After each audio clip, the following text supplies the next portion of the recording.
오늘 저희들 함께 보실 하나님 말씀은 사도행전 1장 4절에서 5절입니다. 사도와 함께 모이사 그들에게 분부하여 이르시되 예루살렘을 떠나지 말고 내게서 들은 바 아버지께서 약속하신 것을 기다리라.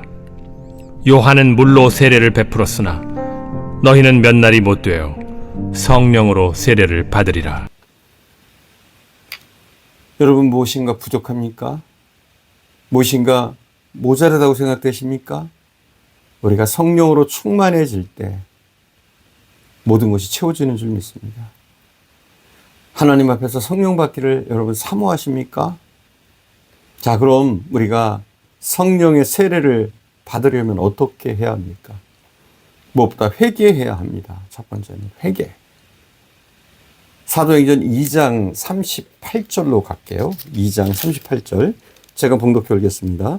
베드로가 이르되 너희가 회개하여 각각 예수 그리스도 이름으로 세례를 받고 죄 사함을 받으라. 그리하면 성령의 선물을 받으리니. 성령은 거룩하신 영이기 때문에 지저분한 죄가 가득한 마음 속에는 더러워서 들어오실 수가 없습니다. 우리가 지은 죄를 자복하고 회개해서 마음의 그릇을 깨끗하게 했을 때 성령님은 우리에게 오실 수가 있는 겁니다. 죄가 뭔가 우리는 물어볼 때가 있어요. 이 죄, 하나님이 싫어하는 이 죄는 우리 윤리적인 죄, 사회적인 죄와는 다릅니다. 성경은 믿음을 쫓아서 하지 않은 모든 것을 죄라고 했습니다. 또 죄라는 것은 원어적으로 보면 하마르티아라고 그래요. 하마르티아. 이건 뭐냐면 관역에서 멀어지다. 이렇게 얘기하고 있어요. 그러니까 하나님의 말씀을 쫓아서 하지 않은 건 하나님이 원하시는 그런 방향이 아니라, 그런 목표가 아니라 잘못된 길을 가지고 가고 있다면 그것은 죄라는 거죠. 우리는 하나님의 뜻대로 살지 못한 것을 무엇보다도 우리는 회개해야 되는 줄 믿습니다. 믿음대로 살지 못했던 걸 우리는 회개해야 될 줄 믿습니다. 또 단 무엇이라도 우리에게 양심에 꺼리끼는 것이 있다면 우리는 남김없이 회개해야 합니다.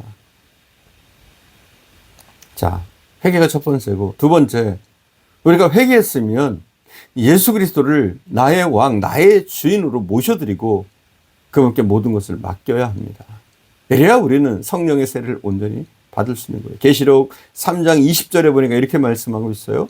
볼지어다 내가 문 밖에 서서 두리노니 누구든지 내 음성을 듣고 문을 열면 내가 그에게로 들어가 그로 더불어 먹고 그는 나로 더불어 먹으리라. 사랑하는 여러분, 예수 그리스도를 문 밖에 세워두지 마십시오. 미지근한 신앙, 차지도 덥지도 아니한 신앙으로는 성령을 모셔드릴 수가 없습니다. 우리의 죄를 대속하시고 십자가에 돌아가신 예수 그리스도는 우리의 주인이시오, 우리의 왕이십니다. 예수 그리스도를 손님처럼 생각하지 마십시오.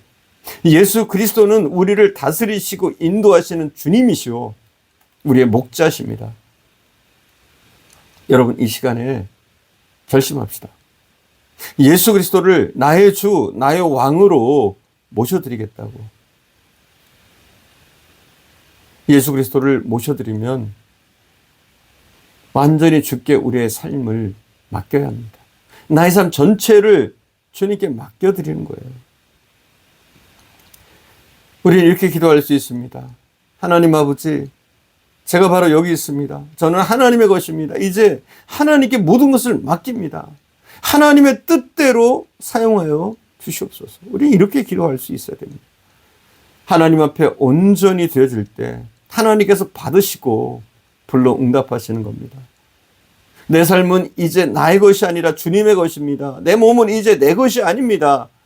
우리 주님께서 십자가의 보혈로 사신 주님의 몸입니다. 이렇게 우리가 바른 신앙관을 가게 될 때 성령이 우리 가운데 충만하게 임하시는 줄 믿습니다. 세 번째는 간절히 사모해야 합니다. 누가복음 11장 13절에 보니까 이런 말씀이 있어요. 너희가 악할지라도 좋은 것을 자식에게 줄 줄 알거든 하물며 너희 천부께서 구하는 자에게 성령을 주시지 않겠느냐.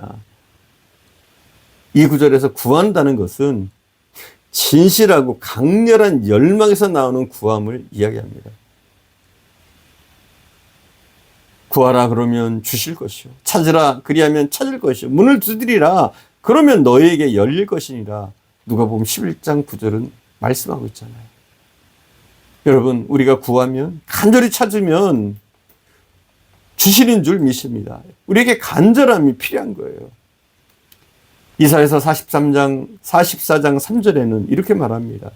나는 목마른 자에게 물을 주며 마른 땅에 시내가 흐르게 하며 나의 영을 내 자손에게, 나의 복을 내 후손에게 부어주리니. 사람이 목이 마르면 물 하고 찾는, 간절히 찾습니다 그러잖아요. 여러분, 사막에서 목이 말라 보십시오. 그냥 찾습니까? 눈이 뒤집혀서 찾는 거예요.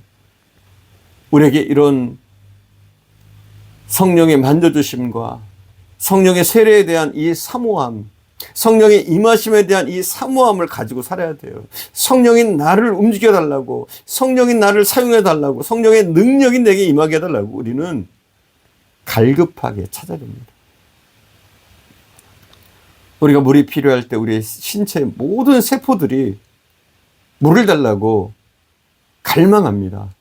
마찬가지로 우리 심령이 오직 성령의 세례, 성령의 권능을 갈급하게 찾을 때 메마른 땅에 물을 부어주시듯 하나님께서 성령을 부어주시는 겁니다. 그러므로 성령의 세례를 받기 위해서는 세 번째 단계는 간절한 요구입니다. 간절한 요구. 마가의 다락방에서 열흘 동안 합심해서 기도했습니다. 온 초대교회 제자들은 열망하는 기다림 속에서 갈급한 심령을 가지고 얼마나 간절하게 기도했는지 모릅니다. 그들의 목마른 영혼은 간절히 사모하며 구할 때 오순절날 흡족한 성령의 단비로 내렸습니다. 성령의 세례를 받지 않아도 우리는 얼마든지 신앙생활을 잘 할 수 있다라고 생각합니다. 이런 사탄의 소리에 귀를 기울이지 마십시오. 우리가 성령의 세례를 안 받아도 기도 안 해도 살 것 같습니다. 그러나 그게 사는 게 아닙니다. 우리가 성령의 세례를 받지 못하면 하나님의 일을 제대로 할 수가 없습니다. 흉내는 낼 수 있지만 제대로 할 수가 없습니다. 설사 우리가 성령 세례를 받지 않고 성령으로 충만해지지 않고 어떤 일을 해냈을지라도 오히려 교만해져서 하나님께 영광 돌리기보다는 우리가 점점 하나님으로부터 멀어지는 계기가 되어질 뿐입니다. 사랑하는 여러분, 겸손하게 하나님을 바라봅시다. 성령의 단비를 간절히 사모하며 기다립시다. 사랑하는 여러분, 성령님은 이미 우리 교회 위에 임하여 계십니다. 강림하셨습니다. 문제는 내가 지금 성령님을 인정하고 내 삶의 주인으로 받아들이는 겁니다. 우리는 물 세례를 대부분 받았어요. 우리 성도들은. 물로 세례를 받는 것으로 만족하지 맙시다. 물 세례 다음에는 우리는 성령의 세례를 반드시 받아야 되는 거예요. 그리고 성령의 세례를 받은 사람은 더욱더 성령으로 충만해지기를 힘써야 되는 줄 믿습니다. 사랑하는 여러분, 성령의 세례를 받으시고 또 성령으로 충만해지셔서 하나님이 기뻐하실 만한 또 권능을 가진 그리스도인으로 사시기를 바랍니다. 성령 세례를 위해서 간절히 기도하십시오.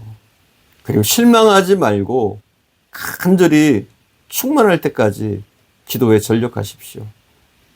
새벽 예배에도 참석하시고 또 수요 예배에도 좀 참여하시고 금요 기도에도 여러분 시간을 내서 힘을 다해서 여러분 참여해 보십시오. 그러면 성령 하나님이 여러분에게 뜨겁게 임하여 주실 것이고 성령의 권능이 여러분과 함께 할 줄 믿습니다. 기도하겠습니다. 사랑하는 주님, 오순절 마가의 다락방에 성령이 임할 때 제자들이 변하여 새 사람이 되었던 것처럼 우리도 더욱더 성령의 세례를 갈망하며 주님께 기도로 나가게 하옵소서. 두드리는 자에게 열릴 것이라고 하셨습니다. 찾는 이가 찾을 것이라고 하셨습니다. 또 아버지께서는 구하는 자에게 좋은 것을 주신다고 하셨습니다. 우리가 구하고 갈망하며 또 우리의 모든 죄를 자복하고 주께 나갈 때 주께서 우리에게 약속하신 그 성령을 부어주시되 넉넉히 차고 넘치도록 충만하도록 부어주시옵소서. 오늘도 함께 하신 주님께 감사드리며 우리 구주 예수님의 이름으로 기도드립니다. 아멘.